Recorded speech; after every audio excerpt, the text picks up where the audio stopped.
সমাপনী বক্তব্য রাখবেন ঝিনাইদহ জেলা আওয়ামী স্বেচ্ছাসেবক লীগের সংগ্রামী সভাপতি জনাব শাহরিয়ার করিম রাছেল।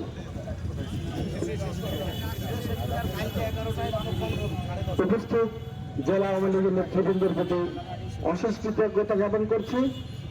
উপস্থিত আমাদের বিভিন্ন অঙ্গ সংগঠনের নেতাকর্মীদেরকে ধন্যবাদ জানিয়ে আমি যে একটি কথা বলতেই চাই,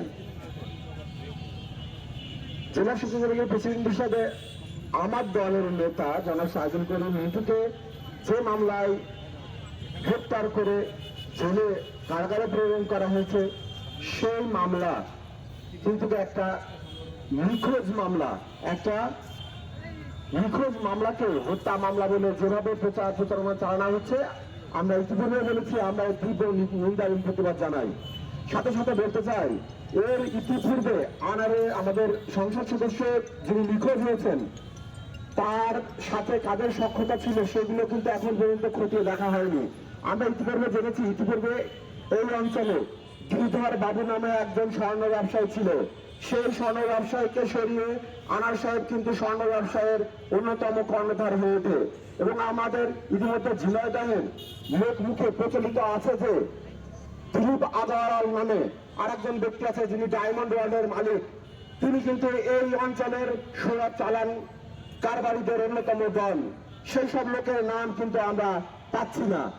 আমরা ইতিপূর্বে বিভিন্ন প্রচলিত লোক মারফত এবং আমাদের বিভিন্ন সংবাদ মাধ্যম, যে সংবাদ মাধ্যমকে ধরা হচ্ছে না, যেগুলো প্রধান সংবাদ মাধ্যম, সেই মাধ্যমগুলোকে ধরা হচ্ছে না, কিন্তু এইগুলো আমরা জানতে পাচ্ছি যে এই সব লোকজন আনারের সাথে জড়িত ছিল, তাদের সাথে ব্যবসায়িক দ্বন্দ্ব ছিল। এগুলো আমরা আমাদের প্রশাসনকে সহযোগিতা করতে চাই যে আপনারা এই তথ্যগুলো দয়া করে গ্রহণ করুন এবং এগুলো যাচাই করে দেখুন যে তাদের কোনো সম্পৃক্ততা আছে কিনা। এবং একই সাথে আমি এটা বলতে চাই, আমাদের আওয়ামী লীগের পক্ষে সাইদুল করিম মিন্টু নির্বাচনের আগে যেভাবে ব্যাটিং করেছেন বিএনপি জামাতের বিরুদ্ধে, তাদেরও ষড়যন্ত্র থাকতে পারে।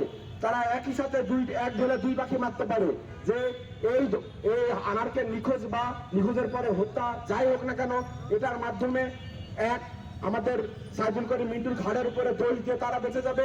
দুই, আওয়ামী লীগের এমপি হত্যা হয়েছে, আওয়ামী লীগের সাধারণ সম্পাদককে দোষী সাব্যস্ত করা হচ্ছে। এই যে একটা বিশৃঙ্খলা দলের মধ্যে, এই যে দলের মান সম্মান নিয়ে সিনেমিনি খেলা, এটাও তাদের একটা অন্যতম লক্ষ্য বলে আমাদের দৃঢ় বিশ্বাস।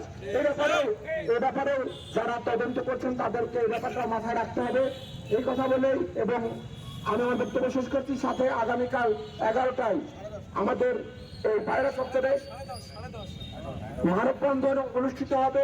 সেই মানববন্ধনে আপনাদের সকলকে উপস্থিত হওয়ার আহ্বান জানিয়ে আমি আমার কথা শেষ করছি। সকলকে ধন্যবাদ এবং আজকের এই বিক্ষোভ শেষে কর্মসূচির এখানে সার্থক ঘোষণা করছি। জয় বাংলা, জয় বঙ্গবন্ধু।